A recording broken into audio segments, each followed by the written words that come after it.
Bom dia, boa tarde, boa noite. Aqui é Rafael Ramos. E hoje eu tô aqui na segunda temporada com meu amigo Thiago, de novo, da mesma maneira, o meu carequinha, padrão. Thiago, apresente para nós o nosso convidado.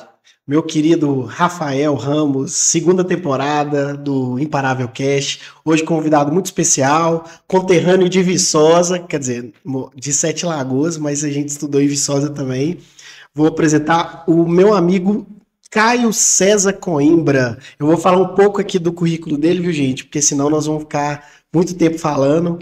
O Caio, ele é engenheiro agrônomo formado pela Universidade Federal de Viçosa, mestre em Defesa Sanitária Vegetal pela Federal também de Viçosa, MBA em Gerenciamento de Projetos pela Fundação Getúlio Vargas, MBA em Administração Pública pelo SENAC. Ele trabalhou na IGER, gerenciamento de irrigação em Goiânia, trabalhou na Prodap,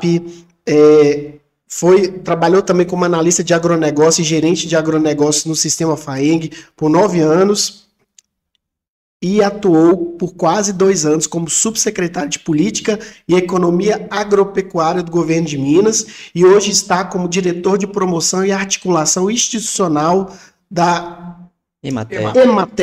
Emater, além de ministrar aulas de pós-graduação da PUC no curso de Direito do Agronegócio e no Senar Minas. Caio, seja bem-vindo aí à segunda temporada do podcast, você é o primeiro convidado.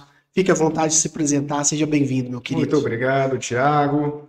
Muito obrigado, Rafael, nosso amigo Luan, que está nos bastidores. Sim. E é um prazer estar aqui com vocês, mais uma vez, essa parceria de sempre. Parabéns aí pelo Imparável Cast, que seja um sucesso cada vez maior nessa cidade, Sete Lagoas, minha cidade natal. E falando de Sete Lagoas, eu gosto de falar lá atrás nas origens. Eu sou nascido em Sete Lagoas, costumo brincar que eu fui feito no norte de Minas, porque meus pais na época casaram e foram para o norte de Minas. Tinha um empreendimento lá, tinha um açougue, e na época açougue dava dinheiro ainda, né? E a gente foi para lá, na verdade eles foram. Eu fui feito lá, nascido aqui em Sete Lagoas, a rede de apoio da minha mãe, meus avós, a família toda daqui. Então minha mãe preferiu ganhar aqui e a gente ficou um tempo. Retornei para São Francisco ainda bebê, ficando até mais ou menos 7 anos de idade lá, e onde eu retornei para Sete Lagoas. Hoje a gente, nessa época, né, porque aqui tem uns 18 anos, 19 anos, onde eu saí para ir para Diamantina, Thiago. Eu fiz faculdade, finalizei a faculdade de Viçosa, mas comecei na UFVJM, no campus Diamantina. Fiquei 1 ano, fiz engenharia agronômica lá também, onde tem grandes amigos que eu deixei em Diamantina. Lá a turma eram 20 pessoas por sala, então era muito mais fácil de você, Rafael, ter um relacionamento mais, vamos dizer assim, mais próximo dos outros. Viçosa, a gente foi logo em seguida, em 2007, 2006 para Diamantina, 2007 para Viçosa, fiz o vestibular de novo, passei. Viçosa eram 210 por sala. Quando eu cheguei em Viçosa, ficava metade do tempo com a turma de 2006, a metade com a turma de 2007. O bom disso é que eu conheci mais gente, a gente tinha mais proximidade com todos, mas também ficava assim, parte numa sala, parte na outra. Então não dava para ter amizades tão próximas assim em quantidade, mas também fiz muitos amigos de Viçosa, colegas de trabalho, de Viçosa para o mundo. Todo lugar que você vai desse mundo, você encontra alguém de Viçosa, é impressionante. Eu acho engraçado porque todo mundo que vem aqui, dos convidados, tem alguma história em Viçosa, né, Thiago? Lógico, Viçosa, o Viçosa exporta gente, né, para o mundo, principalmente a galera da graduação. E até aproveitando para a gente já iniciar o primeiro bloco aqui, o que te levou à agronomia? O que te fez falar? Inclusive, você estudou em Viçosa? Isso. Estudou com meu irmão, um abraço pro meu irmão Lucão aí também. Mas me conta a história de como você chegou na agronomia. Como que deu esse estalo? Lucão hoje é companheiro de Emater. Ah, né? É verdade, verdade. A gente, antes de falar por que agronomia, nós ficamos aí mais ou menos pouco tempo na IRGE, em torno de 6 meses, depois na Prodap, onde que a gente viajou o Brasil inteiro por 1 ano e meio, quase 2 anos, na verdade. 9 anos na Federação de Agricultura, FAENG, Senar, onde que a gente fez muitos amigos, conheceu muita gente. A gente tem um carinho muito grande pela FAENG, né? Hoje a gente tem muitos amigos lá ainda, sempre a gente está em contato. E aí depois 2 anos, praticamente, como subsecretário de Política e Economia Agropecuária do Estado de Minas, onde a gente teve um desafio muito grande foram mais de 90 mil quilômetros viajados em um ano, em quase 2 anos. Eu falo que 30% disso, um terço disso de carro, rodando o estado de Minas inteiro, que é muito grande. Outros de avião, teve algumas viagens internacionais, então ajudou nisso, né? E hoje estou como diretor da EMATER, de Promoção e Articulação Institucional, mais um desafio grande na carreira, está muito feliz. E lá na sua pergunta, por que agronomia? Eu sou de 87, então meu pai, ele gostava muito de Fórmula 1, o Senna, né? Só que antes do tradicional domingo, 9 horas da manhã, assistir a Fórmula 1, a gente tinha o Globo Rural antes. Então a gente começou lá gostando, porque eu sempre fui muito agarrado com meu pai quando pequeno, né? Então a gente acordava, ia ver onde que ele estava assistindo televisão, a gente acompanhava. Então começamos a assistir o Globo Rural, gostar do campo, foi o primeiro contato com o campo. Alguns parentes têm sítios, têm fazendas, mas meu pai e minha mãe mesmo nunca teve. Então o primeiro contato mais forte foi assistindo o Globo Rural, vendo toda a parte do agro, e a gente descobriu como que o agro alimenta o mundo, a importância para Minas Gerais, para o Brasil. Então a gente acabou apaixonando. Então era aquela dobradinha de manhã. Fórmula 1 às 9 e Globo Rural às 8. Então a gente começou a ter essa paixão pelo agro aí. Bacana demais. E uma pergunta que eu tenho, que é bobagem, uma pergunta retórica, uma pergunta bem simples. Do agro, você gosta mais da parte da pecuária ou da agricultura? Ou as duas? Bacana demais a pergunta. Hoje a pecuária, Rafael, a gente tem evoluído muito a pecuária. Antes era quase que extrativista. Então, se você vai no Mato Grosso, nas grandes cidades agrícolas, são potências. São cidades de primeiro mundo, com PIB lá no alto, renda per capita por habitante lá, né, obviamente, grande, todo o aparato de social, IDH, tudo elevado. A cidade de pecuária no Mato Grosso ainda não chegou nesse patamar, apesar de estar evoluindo. A pecuária de leite, a gente brinca, um diretor da FAENG, quando eu trabalhei lá, quando eu cheguei, era o diretor Rodrigo Alvim. Na verdade, a diretoria era o presidente Roberto Simões e 2 diretores, o Breno Mesquita e o Rodrigo Alvim. O Breno Mesquita do café e o Rodrigo do leite. O Rodrigo costumava brincar assim: fazenda de gado é bacana demais, fazenda feliz, que tem muita gente. Vaca é um bicho de gado de leite, né? Vaca é um bicho que a gente gosta. Se desse dinheiro era bom demais. Mas, na verdade, dá dinheiro com toda a técnica, manejo, a gente consegue. O gado de corte você precisa de menos pessoas, né? Quem tem fazenda de leite não tem vida, tem vaca. 7 dias por semana, 365 dias no ano, não tem feriado, não tem dia santo, não tem sábado, domingo. É uma atividade que tem um pouco mais de dedicação. Já a pecuária de corte também exige dedicação, mas menos. Hoje, normalmente, o pecuarista de corte tem uma rentabilidade comparada à média, né? Porque os que são bons no leite e bons no corte, todos têm uma renda muito boa. Mas, na média, o corte, hoje é mais fácil você ter uma renda maior do que no leite, por N fatores. Já a agricultura depende muito. Você tem a agricultura familiar, onde hoje a gente trabalha mais diretamente. Depende de coisas básicas, como correção de solo, que é você colocar um calcário, adubação. É basicamente como se fosse o ser humano comer arroz, feijão e carne. A planta precisa de NPK, nitrogênio, fósforo e potássio. Então, há muitas pessoas que ainda não fazem o básico. E ao não fazer o básico, não consegue resultado. Então, você tem uma situação muito diferente. Os grandes produtores, médios, produtores de soja, de grãos, hoje já tem uma vida mais fácil, vamos dizer assim, no quesito financeiro falando. Mas os pequenos ainda têm grandes desafios, e aí a gente está aqui na assistência técnica, na parte de fornecer informações, insumos para que eles prosperem. Quando você fala que você prefere agricultura ou pecuária, hoje, se eu fosse parar para produzir, eu focaria na agricultura, por causa que meu tempo é mais escasso. Então a gente tem teoricamente menos trabalho do que a pecuária, né? Porque a gente está lidando com o animal tem uma dedicação maior do que quando a gente fala de planta, né? Ótimo.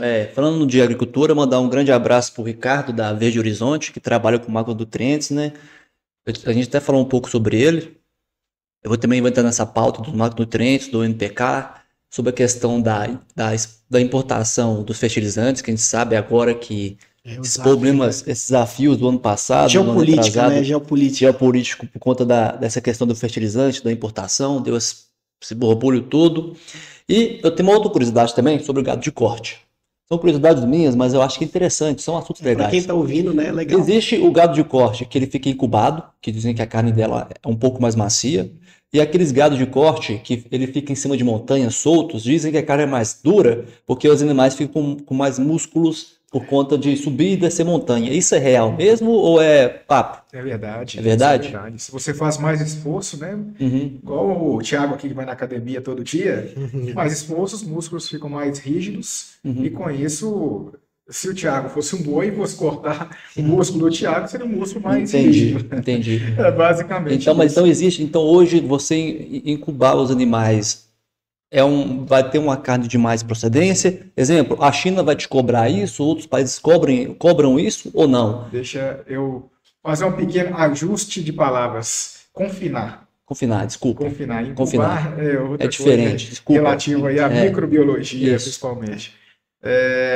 Quando você confina o gado, normalmente o Brasil, a parte do gado ela é a pasto, né?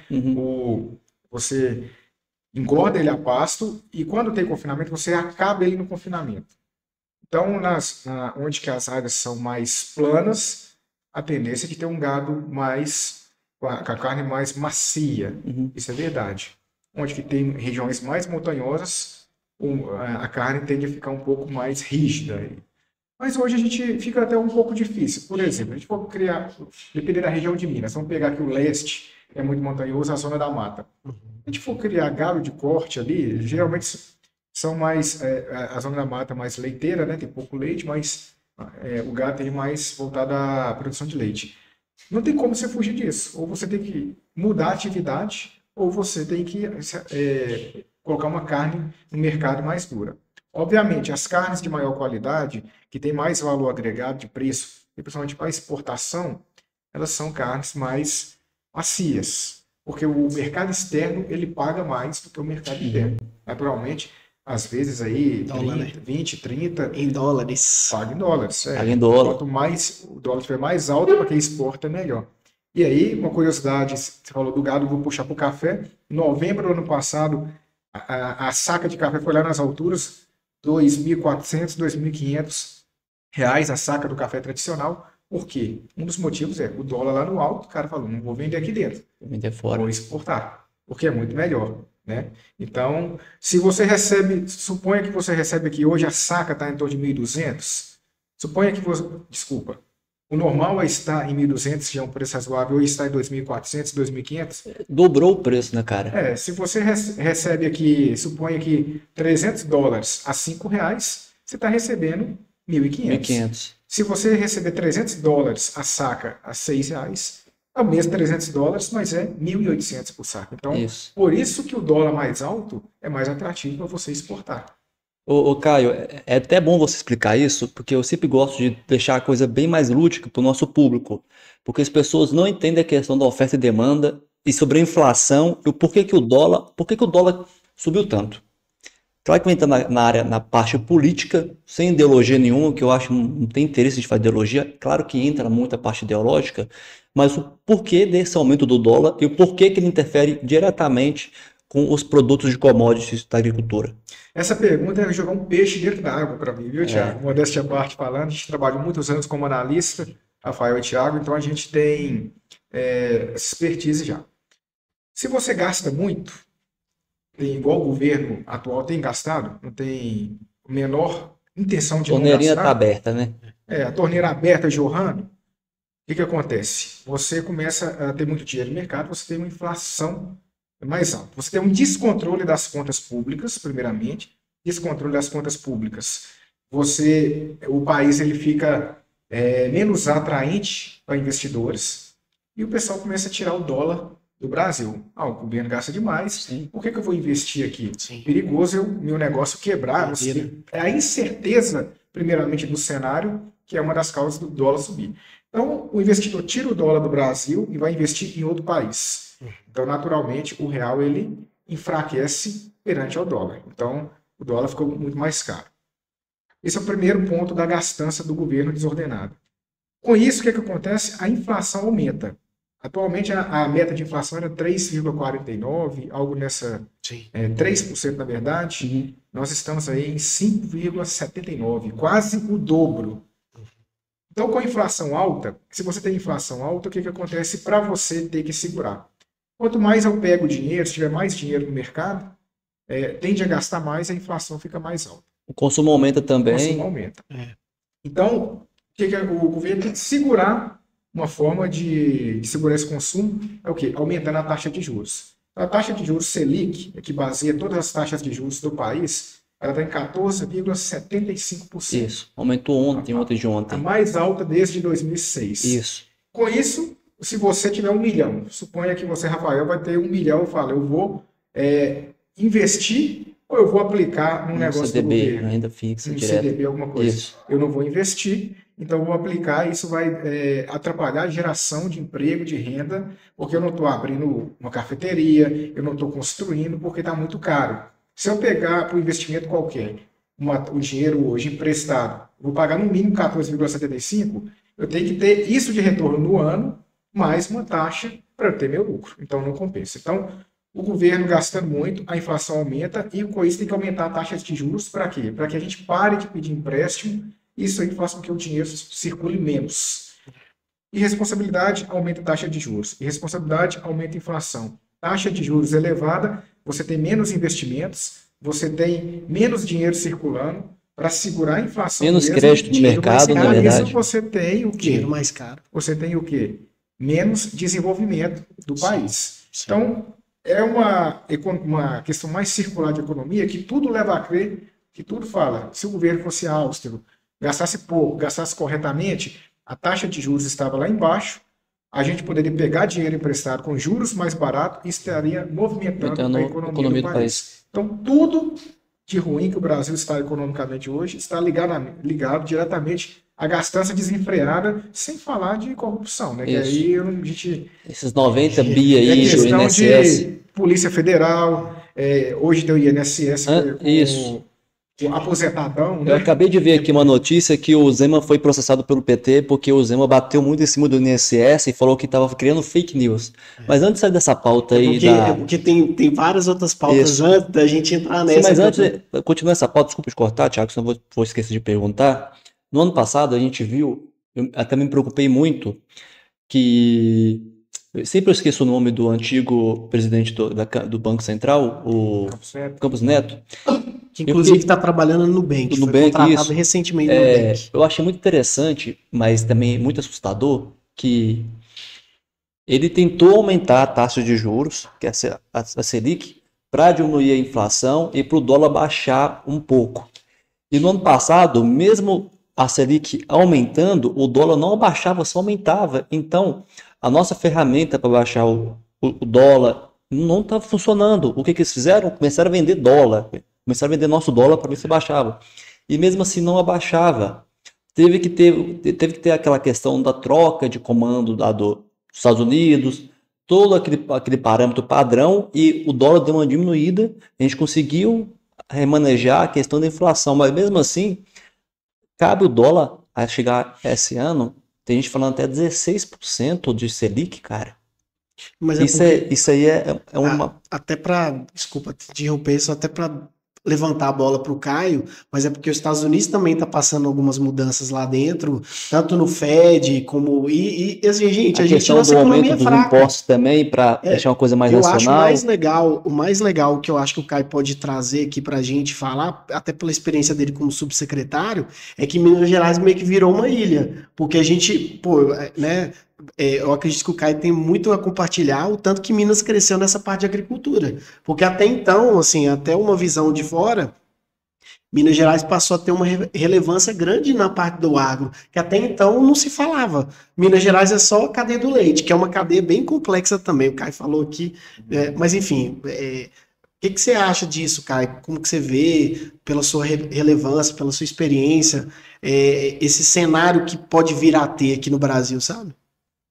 Minas Gerais é uma ilha, realmente. Hoje nós estamos com as contas ajustadas. Sim. Nós tivemos uma sequência de governos muito ruins, muito gastadores, né?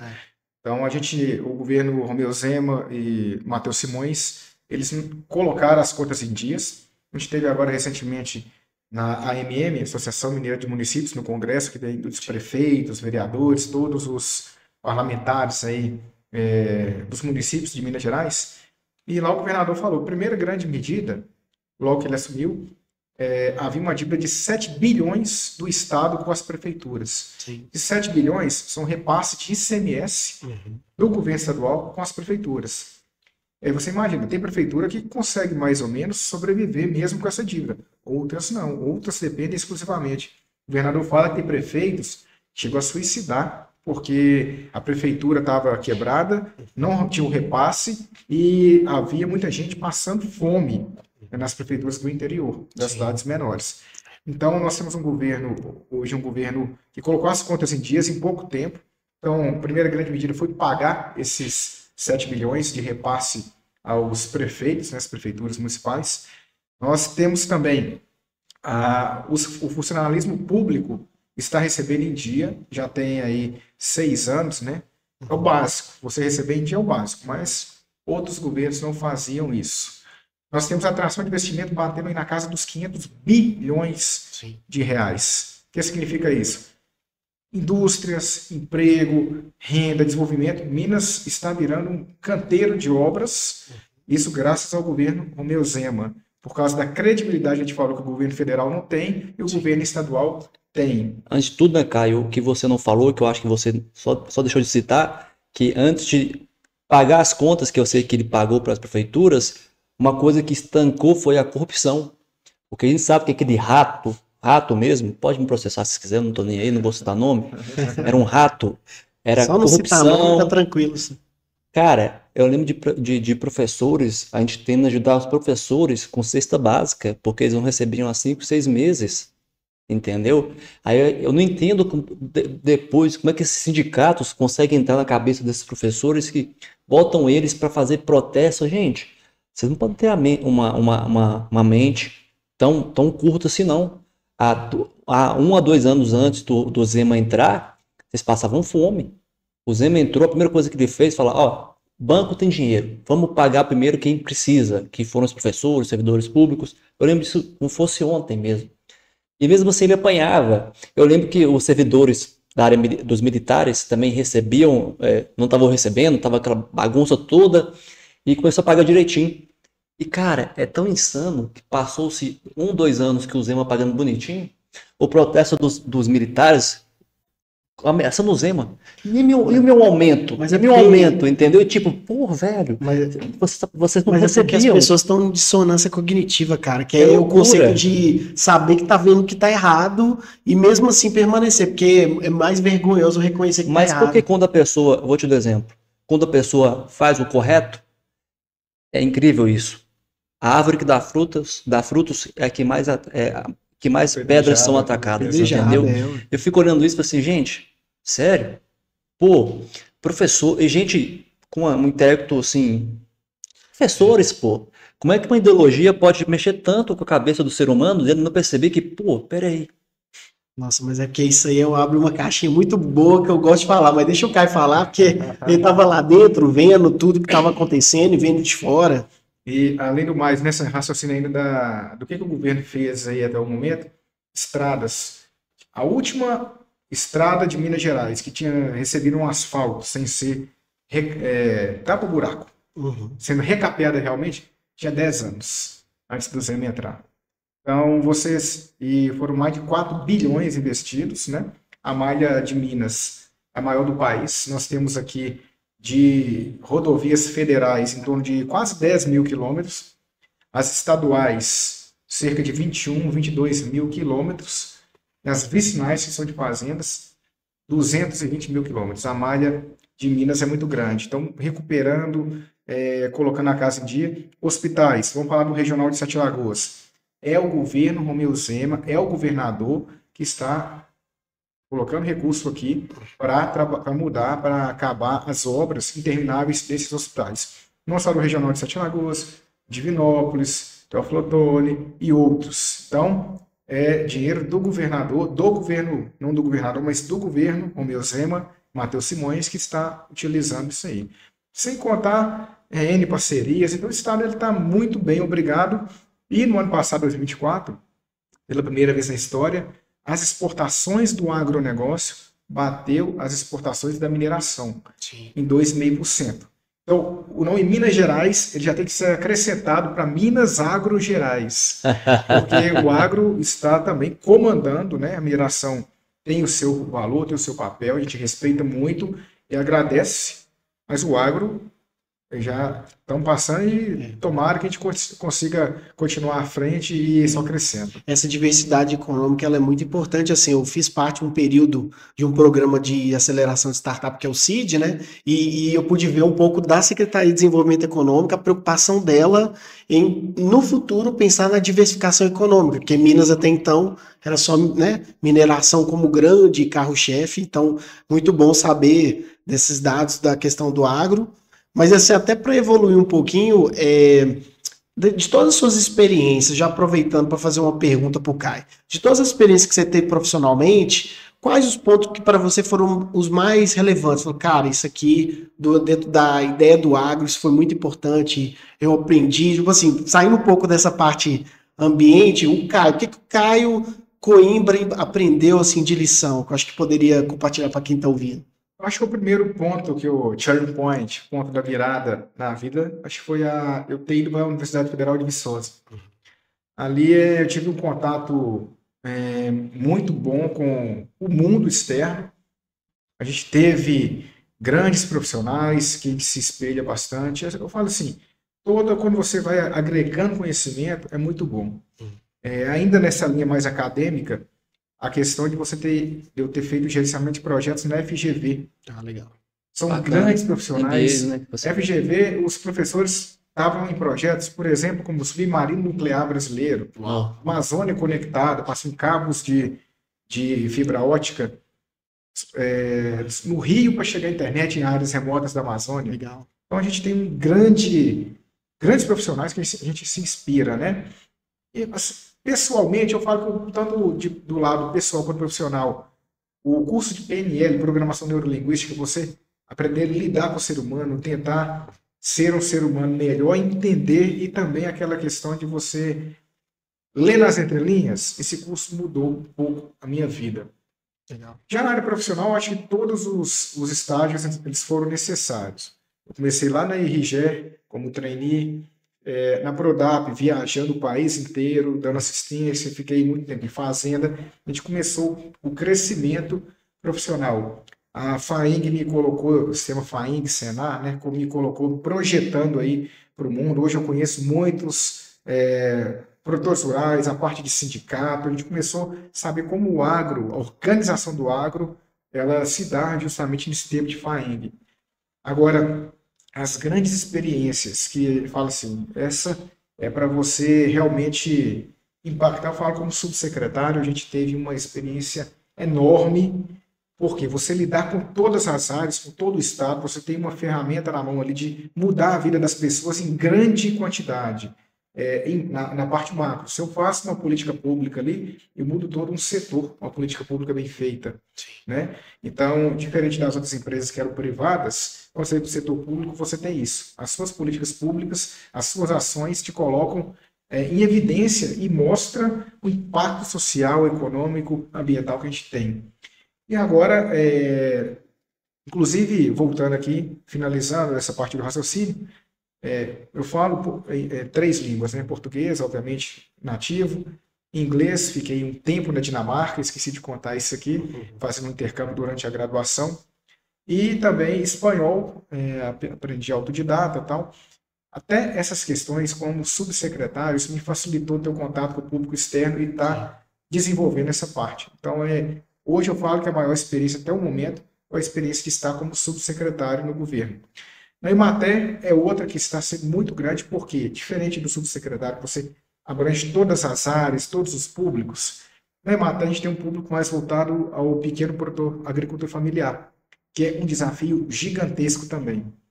E como eu estou há pouco tempo, né, até então, não completei 2 meses ainda, a gente está vendo os desafios, mas que com certeza será um grande desafio também. Eu já tenho a oportunidade com algumas ações de ajudar a mudar muito a Emater, com essa diretoria competente, com o nosso presidente Otávio Maia, um abraço, grande presidente da Emater, e hoje nós temos os nossos diretores que fazem a empresa hoje ser uma das melhores, talvez a melhor do país, assistência técnica, extensão rural, o Gelson, que é o diretor técnico, o Cláudio Bortolini, que é o administrativo, e o Vitório, que é da infraestrutura. Junto comigo, somos 4 diretores, mais o presidente, estamos tocando essa parte, e sem dúvidas vamos fazer um grande trabalho no Emater para marcar a história e essa passagem nossa. Ô Caio, eu tenho uma pergunta. A gente está falando agora da questão macro. A maioria dos nossos produtos, a maioria dos produtos e serviços que a gente... Vou focar mais no produto agora. Exemplo, mineração, o agro. A gente exporta o produto bruto mesmo, que seria o minério, a soja, o trigo. E me vem na cabeça o seguinte, e o desenvolvimento estadual e nacional? Existe algum programa que, por exemplo, que 0,1% do minério vai ficar no estado de Minas para produção do aço aqui, para que seja exportado para outro país de maneira mais abrangente? Porque a gente exporta o produto bruto, o valor monetário dele é baixo, mediante um produto que você transforma ele, você gira ele no estado e vai fazer com que ele gere mais valor. Por exemplo, exemplo básico, para você entender a pergunta, para as pessoas também poderem entender a pergunta. O trigo. O trigo, a gente colhe ele, a maioria dele é exportado, correto? No trigo é o contrário. É o contrário? No trigo hoje a gente tem um consumo em torno de 12 milhões e meio de toneladas no país. No país. E a gente produz em torno de 50% a 60% disso. Entendi. Então, normalmente, 50% a gente importa. Entendi. Porque a pergunta é sobre isso mesmo, a questão do desenvolvimento nacional e estadual aqui dentro, entendeu? Porque eu sei que quando a gente somente exporta o bruto, o nosso país não desenvolve.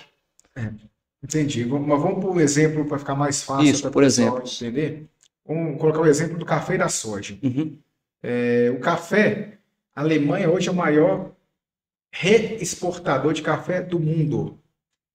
Pergunta se tem um pé de café na Alemanha. Não tem clima para plantio de café. Mas eles importam café do Brasil, importam da Colômbia, importam da América Central. E aí, lá eles fazem o valor agregado do café. Isso. Feito em cápsulas, por exemplo, e você adiciona uma grande quantidade ao café, por exemplo. No caso da soja, um exemplo aqui também, a gente exporta muito a parte do grão de soja, Thiago, para a China. Por quê? Muito que a China quer o grão de soja nosso. Ele não quer o nosso óleo, não quer o nosso farelo, ele quer o grão de soja. Então, o primeiro que é o mercado que manda. Se o mercado quer produto a commodity, a gente tem que mandar commodity. Uhum. Mas há um espaço sim para a gente fazer agroindústria, né? O que é agroindústria? Isso. Você transformar aquele produto e agregar valor. Quando a gente deixa de exportar soja, exporta carne, qual que é o ciclo? Planta-se a soja, o gado come a soja e a gente gera a carne. Há uma estimativa da gente agregar 4 vezes mais, 400% de valor quando a gente deixa de exportar soja e exporta carne. Uhum. Então, se a gente pudesse transformar toda a soja nossa que a gente exporta em carne, a gente ganharia 400 vezes mais. Entendi. 400%. Então a questão toda é criar a plantação de churrasco, né? É a plantação de churrasco.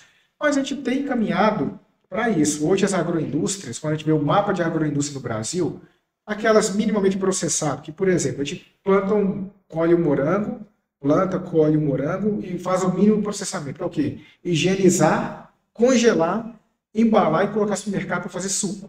Uhum. Já é um mínimo processado. Já é um mínimo processado. Tem aumentado muito quando você pega o mapa do Brasil. Interessante quando a gente fala na parte de frutas, de agroindústria de frutas, você pega do sul do país até o norte, um aumento gigantesco.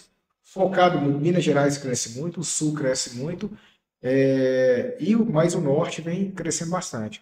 Cachaça, né, tem crescido bastante, principalmente no estado de Minas. Então a agroindústria ela vem tomando gosto. Queijo, vamos dar o exemplo do queijo aqui. Temos os concursos internacionais. Quando você pega o leite, e o produtor vende o leite, vamos colocar uma conta de padaria, 100 litros de leite a R$ 2,50, você tem R$ 250. Uhum. Com 100 litros de leite, você faz aí de 10 a 11 queijos, mas vamos deixar como 10 para facilitar a conta. O queijo hoje, como valor bruto agregado, você hoje consegue vender queijos, vamos pôr a 30, de 50 a 100 50, reais. 100 reais? Ou até mais. Mas Sim. vamos pegar uma conta aqui que seja 50. Uhum. 50 Vezes 10 vezes é 10, 500, você tá falando você 500 dobra. reais. Você já dobrou. Se for a 100 reais, queijo de qualidade maior, está falando 400 reais. Uhum. 500 reais. Você quadruplicou a sua renda. Isso é agregar valor. Então, o Estado de Minas hoje trabalha muito para você agregar valor. Caio, e a tributação sobre isso, Caio? Sobre os produtos do agro em si, elas são maiores, são menores? É uma perspectiva que o governo ajuda em algum passo? Porque a gente vê que esse governo, ele tem uma repulsa do nosso agro. Eu não sei o motivo disso. Governo federal. O federal. Pô, você me dá, bom, sempre que bom que o Caio sempre... Sempre tá relevante É. aqui, né? Se corrigindo. Cara, é interessante isso. Mas eu acho que até, desculpa até falar, que eu acho que é porque vai muito de Ideologia? ideologia, não, de gestão de pessoa. Por exemplo, o Sebrae Minas tem um direcionamento diferente do Sebrae Santa Catarina, entendeu? Então acaba que está muito relacionado indiretamente com a ideologia, porque todo mundo é enviesado, todo mundo tem um viés ali, mas com certeza tem um pouco assim da política que a pessoa coloca esforço, sabe? E igual o Caio falou da questão do Zema, que o Zema tem um viés de austeridade, de pagar conta pública. Mas é porque ele é empreendedor, né? O Zema não é um político, ele é um Mas empreendedor. é porque é uma coisa... Tem um diferencial nisso. Não tem como, cara. Eu, assim, inclusive, Caio, todas as pessoas que eu venho aqui, eu sempre falo, todo ser humano é enviesado. A questão é que quando a gente tem um pouco de senso coletivo, que aí com certeza eu tenho que elogiar, e não é... Acho que todo podcast a gente comenta, pô, eu acho que o Zema tem uma política assim que ele pensa num pouco do todo. Então, eu acho que dentro da parte da agricultura a gente tem esse desafio, porque é federal, cara, é governo federal. O governo federal, teoricamente, tem que olhar todos os estados brasileiros. E aí, logicamente, quando a gente olha para Minas, eu vejo Minas se destacando, igual o Caio falou, é uma ilha. Minas Gerais passa a ser uma ilha porque, inclusive, a própria questão do queijo, né? Inclusive, eu acho que foi uma coisa muito... Acho que você, da experiência que você teve como subsecretário, você devia ver isso com muito mais presença, que é uma política de vamos olhar para Minas, o que a gente tem aqui, é a nossa cachaça, ficou mais forte ainda, né? Não que a gente não tenha. Como que foi isso? Você notou dentro da secretaria esse direcionamento do governo estadual? Falou, olha, vamos olhar mais para Minas?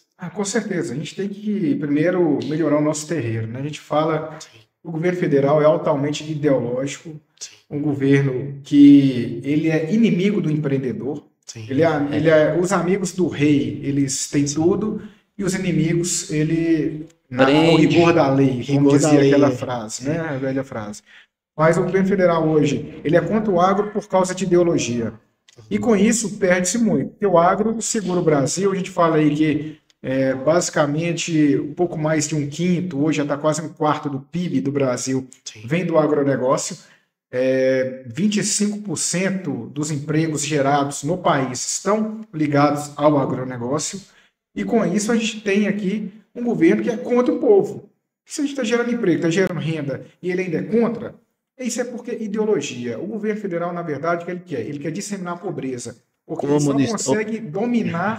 só consegue dominar a classe quando a classe está passando fome, quando a classe precisa do governo federal, está subsidiando tudo. É mentira, meu amigo, é mentira, é tudo mentira. Ele não quer isso.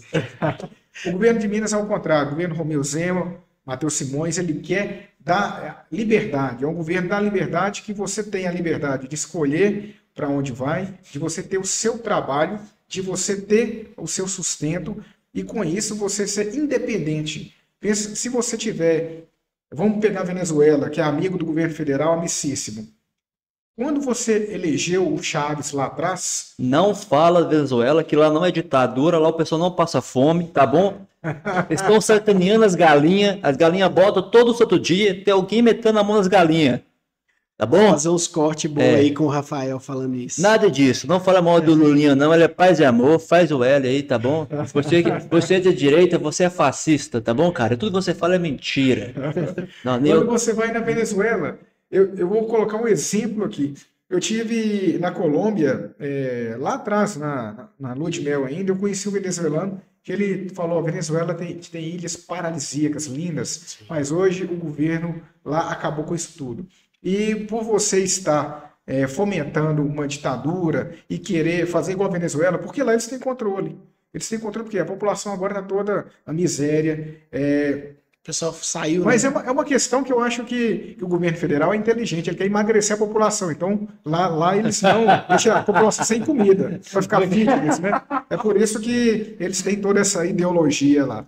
Então, quando a gente fala nessa questão de você ter um governo federal que é contra o empreendedorismo, é isso. Você quer realmente empobrecer, colocar uma ideologia nefasta para que consiga controlar todo mundo. Quando você está barriga cheia, bem alimentado, com ego, trabalhando, se sustentando, foda-se o governo. Mas é por isso que ele isso. falou que da picanha pensou bem, assim, não, picanha não. Eu vou dar abóbora, porque a abóbora é um vegetal e é bom para bem para saúde. Eu acho assim. Tá vendo, cara? Ele é um bom. Não, pode parar de falar mal dele. Ele é um bom presidente. Ele nos dá abóbora. Eu acho que o problema não principal, fale mal dele. cara, é que assim, eu particularmente, eu acho que esse assunto é um assunto bem interessante, porque a gente, nessa era pós-digital, que a gente tem acesso a muita informação, algumas pessoas elas evitam buscar a verdade. Que às vezes a verdade dói e às vezes a pessoa não quer mudar. Inclusive, é um conceito da dissonância cognitiva, a pessoa ver que aquilo ali está errado e não aceitar esse processo. A gente poderia ficar citando tudo aqui, mas eu ainda vou entrar nessa pauta ainda, porque a gente já passou, a gente tem 40 minutos já de podcast, eu queria perguntar uma coisa pro Caio. Eu acho que o Caio vai ter que voltar aqui, porque esse assunto não, é sim, muito esse bom. assunto é uma pauta só pra gente falar sobre isso, porque tem uma parte do Caio, que o Caio também tem uma relevância junto ao Partido Novo. Não, mas a gente pode entrar Você falou comigo que o cara é petista, não era não? Não, a cara dele é petista. Companheiro Rafael. Companheiro Rafael. Estamos aqui para falar da abóbora. Alguém tá sacaneando as galinhas. Mas eu queria perguntar pro Caio que assim, o agro tem alguns desafios que são porque são desafios interessantes. Hoje a quinta série tá batendo forte aqui, viu, gente? Mas tá tudo bem. Hoje o Rafael acordou na quinta série. Mas assim, eu queria perguntar uma pergunta séria com relação ao agro, que assim, eu tive uma experiência um tempo no fundo que é o Novo Agro Venture, né? Eu tive um tempo que eu trabalhei lá trabalhando com startup, e eu comecei a ver algumas coisas do agro que eu nem imaginava assim como desafio. E aí, por exemplo, cadeia do leite, essa questão, por exemplo, do recurso que o administrador, né, por exemplo, o cara que planta soja, o cara que planta café, que ele faz muita rodagem financeira, de financiar, e eu queria que você falasse um pouquinho, assim, da sua visão, que eu acho que é uma visão muito estratégica, e para quem está nos ouvindo, às vezes agrônomo, pessoas que estão trabalhando na área, como que você vê essa questão, por exemplo, da cadeia do leite, que é uma cadeia muito importante para a gente, essa questão, por exemplo, da rodagem financeira, por exemplo, que muitos administradores eles precisam do recurso do financiamento, muitas vezes para poder financiar, às vezes para melhorar a plantação. Então, assim, eu queria que você falasse sobre isso, porque eu acho que é uma coisa estratégica para aproveitar o Caio, porque o Caio que é um cara muito inteligente, está muito articulado, e eu queria que você falasse sobre esses assuntos polêmicos do agro, logicamente que tem uma influência do governo federal, sim, e aí, devido às proporções, eu concordo com os meninos aqui, realmente, eu acho que quem é governo federal tem que governar para todos, e não só para os amigos do rei, infelizmente isso é uma verdade, mas eu queria que o Caio falasse sobre isso. Você é negacionista. Vocês estão ligados que o grosso entra em setembro, né? Como diz Não, vai mais ter nada aqui. Não, inclusive eu falo para quem está ouvindo a gente, infelizmente, não sei quando você está ouvindo nosso podcast, mas inclusive o Zema falou, inclusive o Zema postou, infelizmente, para quem sabe um pouquinho de economia, sabe que o Brasil vai viver uma recessão, isso já está chegando. Mas pode falar aí. Mas o próprio presidente Lula falou. O grosso entre setembro, companheiro.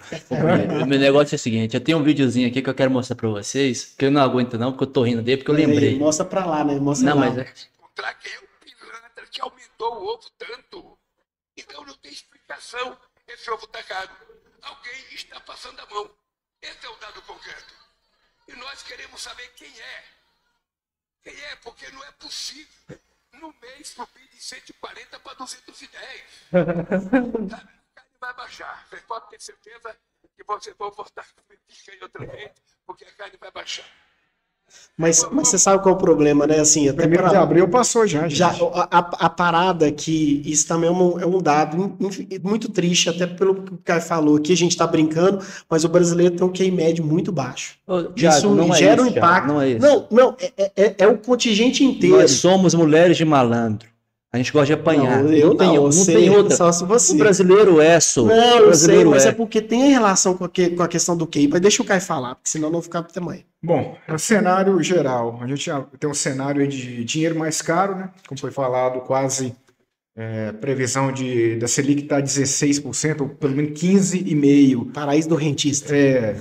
Quem que vai querer investir? Quem que vai querer construir um prédio? Tem que pôr dinheiro no Tesouro Direto, CDB e tal. Rende mais. Isso financia o governo, né? Lembrando que a dívida do país, ela é de acordo com os juros. Quanto mais o juro estiver alto, maior a dívida do país. O Bitcoin então, tá 103, tá, gente? Exatamente. Quase 104. Vai ter que investir Bitcoin. Dólares, né? Tirar fora. Então, a gente tem uma previsão de cenário um pouco complicado em relação ao financeiro. No meio do ano, dia 1º de julho, vira o ano safra. O ano safra é diferente do ano fiscal, né? Do ano contábil. Então, o ano contábil é de 1º de janeiro a 31 de dezembro, o ano safra é de 1º de julho de um ano a 30 de julho do outro, a 30 de junho do outro. Por que isso? Porque você pega o período de chuvas, que ele começa em outubro, normalmente, setembro, outubro, e vai até março, abril, no país, por ser um país subtropical. Então, a safra, ela começa normalmente num ano, a primeira safra termina no outro. A gente planta 2 safras no país. Uhum. Então, hoje a gente tem essa expectativa de ter dinheiro mais caro. Então, o produtor rural, no geral, ele vai ter que se virar nos 30. Existem as trocas, barter, por exemplo. Uhum. O produtor ele compra o fertilizante e paga, que vai usar na lavoura, e paga em produto, paga em café, paga em soja, e combina uma taxa menor. Hoje, o plano safra ele é subsidiado. Quando você fala agricultura familiar, nós temos aí um dado que a gente vai falar que é positivo do governo, para não falar que a gente fala 100% mal, só 98,9%. Então, do governo federal, deixando claro. A gente tem aí o juro da agricultura familiar para investimento, o Pronaf, a gente tem, por exemplo, investimento de 3% ao ano, taxa de juros 3% ao ano, com 3 anos de carência para começar a pagar e 10 anos para pagar o tempo inteiro. Uhum. Então, isso é muito bom para o pequeno produtor. O Pronaf é aquele pequeno produtor que tem até renda de 500 mil por ano, que tem também até 4 módulos fiscais. Aqui na região deve dar em torno de 100 hectares, na região central, mas varia o módulo fiscal de município por município. E que 51% da renda venha da propriedade. Então, para esse produtor, nós temos um dinheiro razoável. Para os outros, para o médio, para o grande, às vezes vai ser complicado. Quando a gente compara Estados Unidos, por exemplo, a taxa de juros é muito mais baixa lá. Então, ele pega dinheiro para plantar a safra, para financiar, comprar uma máquina, comprar insumo para plantio, muito mais barato que aqui.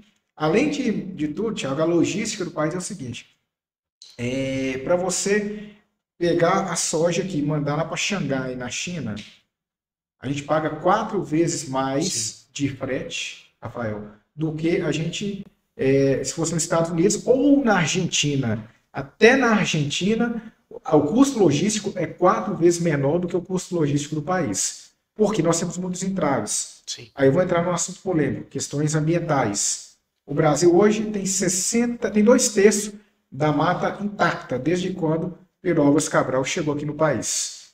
Mas isso é a política que existe na Europa e nos Estados Unidos, fala assim, farms here, forests there. Fazendas aqui, florestas lá. Ou seja, o Brasil tem que concentrar as florestas e não pode desenvolver. Porque hoje, se a gente produz 300 milhões de toneladas de grãos, a gente pode dobrar isso sem derrubar uma árvore.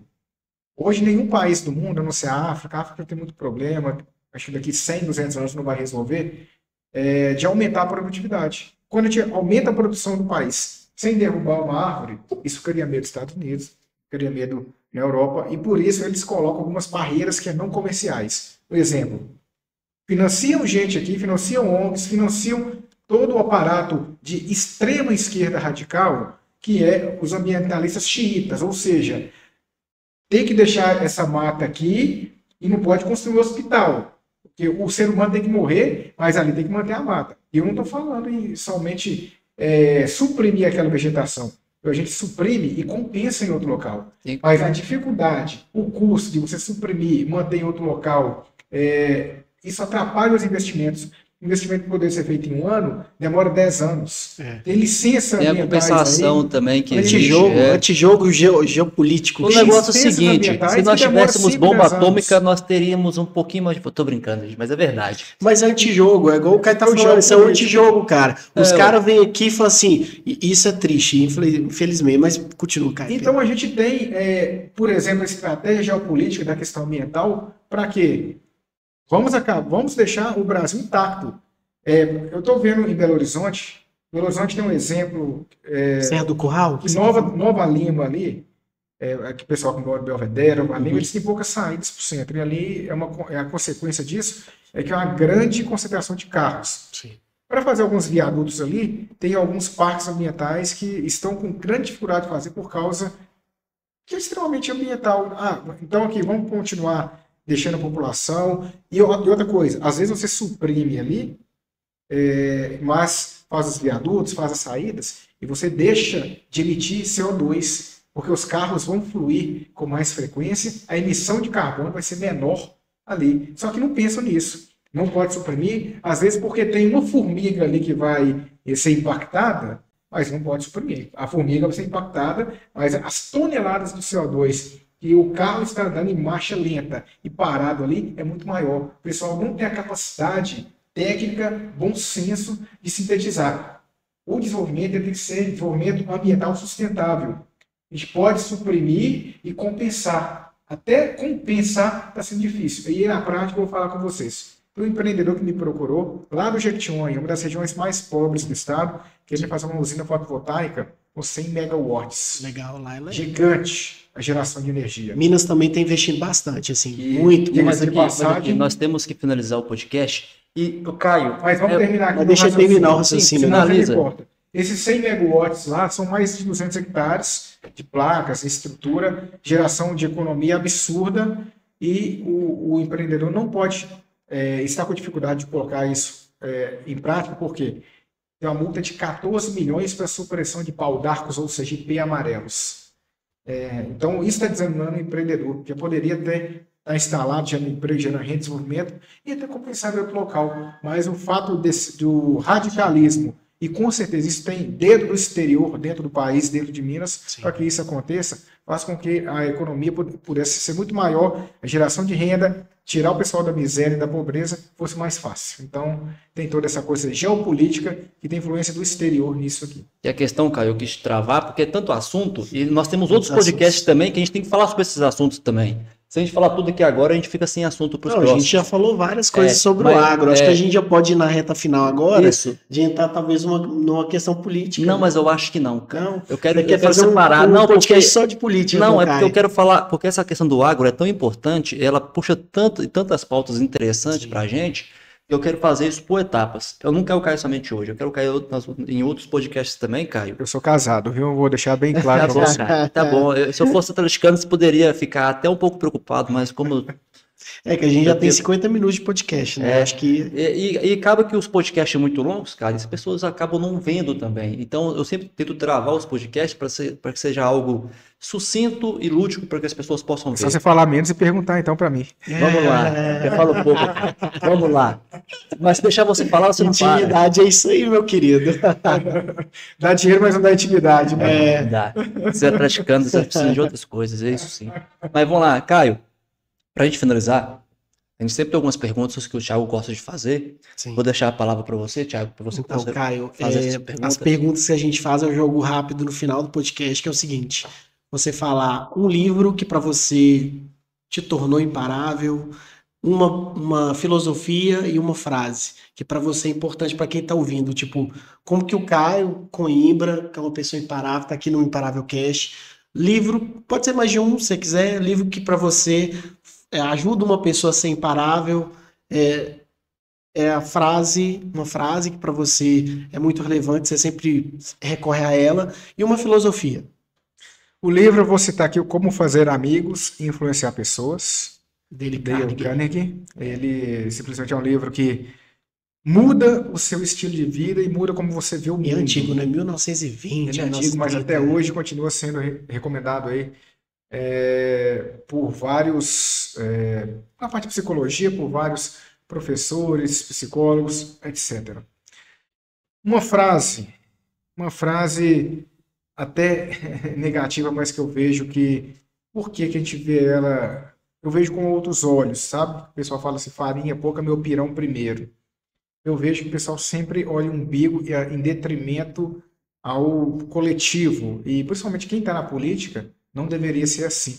Deveria pensar no coletivo mais do que em você, até porque você está ali como servidor, você está ali como você recebe dinheiro do povo que te pagou, dos impostos que foram pagos, para você estar ali servindo a população. Então essa frase é uma frase mais negativa, e que eu vejo que acontece muito, mas a gente tem ela como fazer contra, né? Principalmente você estando servidor. Filosofia de vida, cara, eu falo assim, eu gosto muito de academia. Hoje, uma das questões minha filosofia de vida é você ter o corpo saudável, ter a mente sã e a espiritualidade em dia. É o tripé. Porque você tem o corpo saudável, você está ali, além de livre de doenças, ou então a gente tem muito mais coisas a estar aproveitando, né? Espiritualidade, eu sou católico, né? A gente sabe que o ser humano ele precisa de acreditar em alguma coisa, acredita em Deus, principalmente num momento de pandemia, aqueles que não acreditavam em nada tiveram muita dificuldade, maior do que a gente que acredita, né? A gente tem o corpo sã, a mente, né? E a espiritualidade. A mente, no caso, aprendizado, sempre estando aprendendo alguma coisa nova, estando buscando conhecimento. Quem para na faculdade hoje é básico, só que a gente está aprendendo todos os dias. E hoje a gente tem também aquela diversão, acho que a gente tem que ter um lazer, uma cultura e tal. Lazer hoje, um dos meus lazeres favoritos, ou o favorito é brincar com meu filho. Hoje, Miguel está com praticamente 1 ano de idade. Miguelzinho. Tem a esposa aí que a gente conversa bastante, tem os momentos de lazer juntos, a Deisiane. Então a gente tem essa filosofia de vida. E ver o Atlético perder. Não é isso não. Ver o Galo me obriga a beber. É uma outra frase que eu gosto de falar bastante. Me obriga a beber. O Galo me obriga a beber. Basicamente isso. Gosto de ir ao estádio de vez em quando, não vou sempre. Deslocamento é grande, o tempo é muito corrido, mas o estádio é bom. O estádio te desestressa. Você grita, xinga o time, grita, gol. Vocês conseguem gritar lá, porque com aquelas caixinhas de som muito altas lá atrapalham. As caixas agora, elas foram substituídas por telhas, né? Porque fizeram uma acústica que estava complicado. 40 mil, 50 mil atleticanos, estava difícil de fazer barulho. Quando que a gente vai no Mineirão, por exemplo, quando está a torcida 6-6, 20 mil atleticanos, cala 40 mil cruzeirenses. É Então, a mesma história do 9-2 né? lá, que não existe. 9-2 eu já ganhei, vi o gol do Vanderlei, o Fábio lá de Costas, vai chorar. Com certeza. O Fábio, em 1900 e bolinhas, estava vivo. Mas aqui, gente, o Caio, muito obrigado mesmo. Esperamos você aqui em novos podcasts. Nós agora estamos finalizando o primeiro podcast da segunda temporada. Muito obrigado a todos por ter visto o podcast até aqui e esperamos ter vocês novamente nos próximos podcasts. Um grande abraço. Se inscrevam no canal. Isso. Divulguem para a sua rede de vocês, compartilhem, façam parte do Imparável Cast. Tá no Spotify, onde mais? Spotify, todas as plataformas, YouTube. Então, se você viu até aqui, curte, comenta, compartilha com seus amigos, tá? Sigam minhas redes sociais, caio.coimbra, _agro, no Instagram. Nós temos muito trabalho a fazer por Minas e pelo Brasil. O trabalho está apenas começando. 7 Lagoas, a gente conta com vocês. porque ano que vem nós temos grandes questões aí a ser trabalhadas juntas. Um grande abraço, obrigado, Rafael, obrigado, Thiago, Luan nos bastidores. Um abraço a todos vocês.